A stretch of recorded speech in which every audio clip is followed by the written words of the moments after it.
Hello বন্ধুরা, কেমন আছো সবাই? আশা করি তোমরা সবাই ভালো আছো।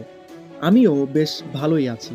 আজ বিকালে হঠাৎ মনে হলো, চলো একটু নার্সারি থেকে ঘুরে আসা যাক। যেই ভাবা সেই কাজ। বাড়ির পাশেই এক দাদার একটা সুন্দর নার্সারি আছে, সেখানেই ঢুকে পড়লাম কিছু ফলের চারা দেখতে।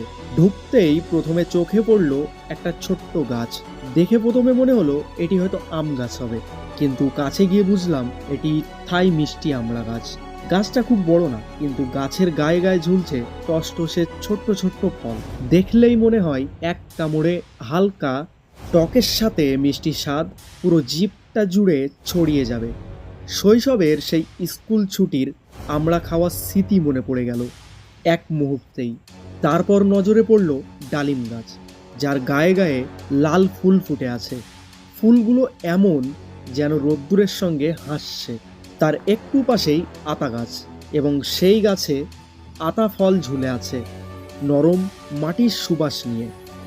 দেখতেই মনে হবে গ্রামের দুপুর আর খেজুর পাতার পাখার বাতাস। সামনে এগোতেই দেখা মিলল একদম ভিন্ন জাতের একটি পেয়ারার চারা।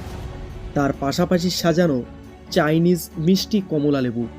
কচি গাছ, কিন্তু ফলের উপস্থিতি দারুণ নজর কাড়া। কমলাগুলো এমনভাবে ধরে আছে গাছে, দেখে যাত্রার লোভ লাগবে এবং ইচ্ছা হবে একটা পেড়ে খেয়ে দেখি। তার একটু পরে একটা পুরো এরিয়া ভর্তি ছোট্ট মাল্টা লেবুর চারা, সবুজে ঢাকা। চোখে দেখলেই মনটা শান্ত হয়ে যায়।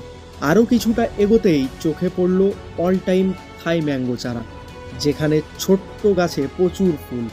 মনে হলো যেন প্রতিটা ফুল আগামীর একটা মিষ্টি প্রতিশ্রুতি।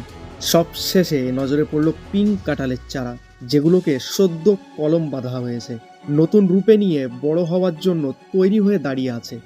বন্ধুরা, প্রকৃতির কাছে এলে মনটা সত্যিই অন্যরকম শান্ত হয়ে যায়। এই সবুজ মানুষকে ভিতর থেকে নরম করে দেয়। যদি তোমাদের আজকের এই ছোট্ট সবুজ যাত্রাটা ভালো লেগে থাকে, তাহলে লাইক, কমেন্ট আর শেয়ার করে জানিও।